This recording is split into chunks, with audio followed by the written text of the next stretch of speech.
essayer de prendre des meilleures décisions financières quand la vie est chère. Francis Gosselin. C'est facile de succomber à la tentation. On a une opportunité d'agir différemment. Vous pouvez agir. Vous êtes libres, chers amis.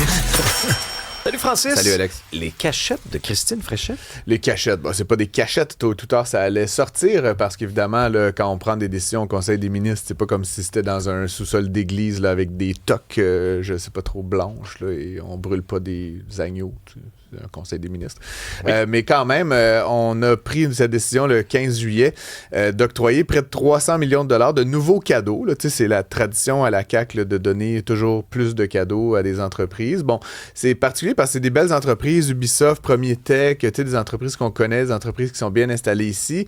C'est quand même un peu singulier que juste avant l'été, juste avant les vacances, en catimini, en essayant de dissimuler la chose, on donne encore une fois des subventions, des prêts pardonnables. Donc, grosso modo, de l'argent public qu'on privatise là, pour certains projets, dans la pure tradition caquiste là, depuis 8 ans. Puis c'est d'ailleurs, une des raisons de l'impopularité de ce parti-là, c'est cette irresponsabilité financière, fiscale avec l'argent public.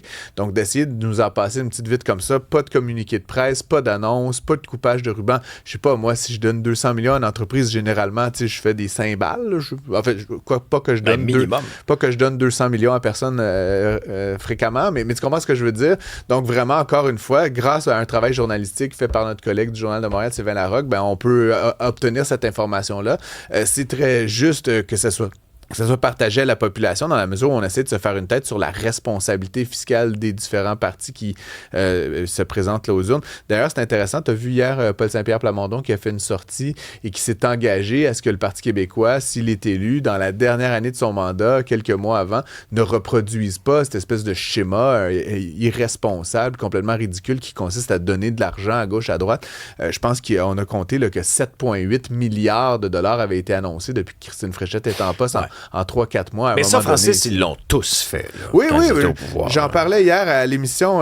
J'étais à la fois charmé par le discours de Paul Saint-Pierre Plamondon parce qu'on rêve d'un engagement comme ça de tous les partis d'ailleurs, mais en même temps un peu cynique en disant j'ai bien hâte de voir si le PQ est élu dans 4 ans, s'il va s'y tenir. Mais oui, effectivement, c'est toujours un peu la même gimmick, sauf que la CAQ quand même a cette historique d'irresponsabilité fiscale, puis c'est comme le clou du spectacle d'essayer de passer ces quelques cadeaux aux amis à la toute dernière minute. Franchement, à la limite, un communiqué de presse, comme ils l'ont toujours fait, aurait été de mise, il me semble. Ça ressemble, encore une fois, à une tentative de dissimulation, Alex. Bien, puisque, mets ça sur la pile, là, avec la rencontre. Toi, je me souviens plus tôt cet été, tu avais été outré de ça. Je suis très outré. La rencontre de Mme Fréchette avec plusieurs leaders économiques, où là, on pose des questions, on ne sait pas à moitié ce qui s'est dit là, qui était là. J'y arrivais. C'est exactement dans la continuité, en fait, de cette volonté de dissimuler de l'information au public. On fait des rencontres en privé avec des entrepreneurs. On ne sait pas ce qui se dit, on ne sait pas quel est l'agenda, on ne sait pas quels sont les intérêts de ces personnes-là. Et là, évidemment, à cause de l'espèce de zone grise sur le lobbying, rencontrer en privé, sans une liste officielle, des entrepreneurs pendant de nombreuses heures, en essayant de sortir, en essayant de rentrer par la porte en arrière, puis pas de se faire prendre en photo. Ça, c'est pas du lobbying. Puis après ça, on se tourne de bord, puis au Conseil des ministres, sans tambour ni trompette, on donne 300 millions de dollars à d'autres entités. C'est tout ça, c'est toute cette espèce de voile d'ignorance dont on essaie d'envelopper l'action gouvernementale avec notre argent, avec l'argent des contribuables, qui est pour moi très fâchant. J'ai rien contre le fait qu'ultimement l'État intervienne dans l'économie, quoique on pourrait vouloir que ça réduise, mais si on le fait de grâce, informez-nous des décisions que vous prenez. C'est votre devoir, et donc en ce sens-là, ils ont failli là, à ce qui me semble être la plus élémentaire des obligations en termes de gouvernance, c'est de dire aux principales parties concernées, les contribuables, ce qu'ils font avec notre argent. Et là, ils ont failli le 15 juillet lors du Conseil des ministres. Québécois dévoile d'excellents résultats au 2e trimestre. C'est une bonne nouvelle pour les actionnaires, dont moi. C'est tout ça grâce à toi, en fait, Alex. C'est écrit dans les notes de bas de page, grâce à non, blague à part, 2e trimestre, donc très bon résultat. Puis je voulais en parler, pas parce que c'est tellement là qu'on est, mais parce que Québécois, c'est vraiment une histoire particulière particulière dans l'univers des télécommunications depuis plus d'1 an. Déjà, depuis le début de l'année, l'action a pris près de 22%. Donc, si tu en détiens dans ton portefeuille, c'est une très bonne nouvelle. Par ailleurs, les résultats qui ont été dévoilés, une augmentation du chiffre d'affaires de à peu près 4,3%. Bon, là, c'est pas, tu sais, on va pas, on va pas tout casser la baraque, mais c'est une progression qui va dans le bon sens, à 1,44 milliard de dollars pour le trimestre. Par contre, là où c'est très intéressant, c'est la profitabilité qui a grimpé de manière significative de plus de 20% à 270 millions. C'est drivé en grande partie par l'augmentation des abonnements là, en téléphonie cellulaire. C'est vraiment le secteur qui va super bien. On a ajouté 53 000 nouveaux clients dans ce segment-là. Il y a aussi TVA Sport, drôlement, qui a fait, bon, c'est pas des centaines de millions, mais un très bon résultat. Ben avec, comme tu dis, il faut souhaiter que le Canadien fasse les séries plus souvent mais je pense qu'on est bien parti. Pour préserver notre télé, d'ailleurs, et toutes les chaînes, mais TVA Sport en particulier, donc qui fait un bénéfice de 13 millions de dollars là, grâce aux séries notamment. Donc, une très belle année. Puis on sait que TVA Sport avait eu des difficultés ces dernières années, là, qui perdaient un peu d'argent. Donc là, voir qu'on repasse dans le vert, c'est une très bonne nouvelle.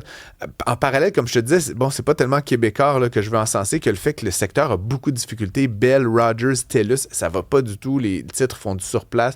Bell est aux prises avec un endettement complètement hallucinant. Ils ont fait une acquisition aux États-Unis qui a un peu mal passé. Ils ont dû diviser leurs dividendes. Donc, ça fait, encore une fois, baisser le prix de l'action. TELUS est aussi en baisse depuis début de l'année d'à peu près 3%. Donc, c'est juste drôle de voir ces histoires très divergentes dans un secteur qui est assez mature, finalement. Là, on n'est pas dans des startups technologiques, là, les telcos, tout est installé, mais il semble que la stratégie qui a été développée par Québécois depuis quelques années porte ses fruits. L'acquisition de Freedom Mobile, tout ça. Bref, en tout cas, ça va plutôt bien pour le distributeur, le télécommunicateur québécois. Et donc, si on en a dans son portefeuille, on est de bonne humeur. Oui, mais je trouve que ça renforce aussi le sentiment d'appartenance envers l'organisation pour qui on travaille. Je trouve que j'essaie de me garder un peu d'indépendance quand je commente Québécois, mais oui, effectivement, content aussi de savoir que notre travail collectif porte ses fruits. Ben oui. Une étude intéressante, Francis, de l'INRS sur l'écart de richesse entre les hommes et les femmes. Oui.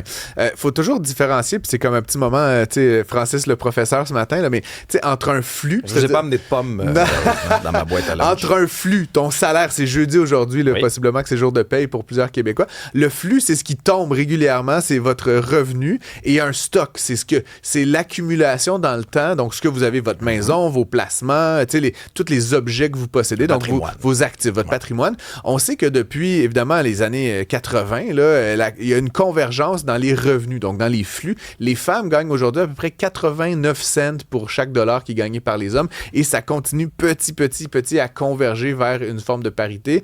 Donc, encore une fois, il y a du chemin à parcourir, mais on se rapproche. Par contre, en matière de patrimoine, donc le vieux gagné, là, les actifs, les femmes, l'INRS utilise des approximations parce que c'est pas toujours facile de trouver exactement, mettons, tu as ta maison avec ta conjointe, est-ce que c'est 50-50, est-ce que c'est 40-60? C'est souvent une entente qu'on se fait à côté, là, tu sais, à la banque, on est 50-50, mais dans les faits, le patrimoine appartient à qui, puis le MacBook appartient à qui, puis la voiture appartient à qui, tu sais, des fois, c'est pas tout à fait évident. Donc, ils ont utilisé des approximations et leur conclusion, c'est qu'il y a un écart de 20 à 30% dans le patrimoine entre les... C'est gros. Au désavantage des femmes, évidemment, c'est très gros.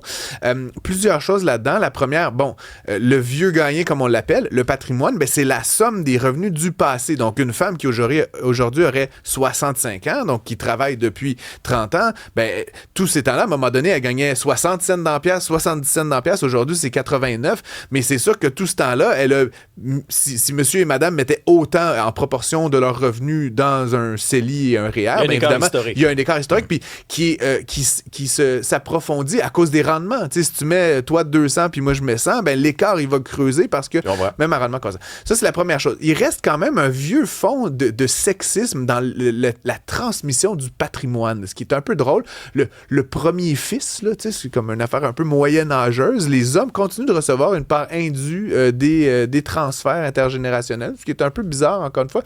Évidemment, c'est peut-être moins le cas en 2026, mais c'était le cas peut-être en 96 puis en 76. Donc, c'est sûr que si tu as hérité en tant qu'homme, en tant que premier fils d'une plus grande part du patrimoine, tu as aussi ça. Puis la dernière chose, évidemment, malheureusement, les femmes sont encore plus nombreuses, évidemment, à prendre de plus longs congés, notamment congés de maternité.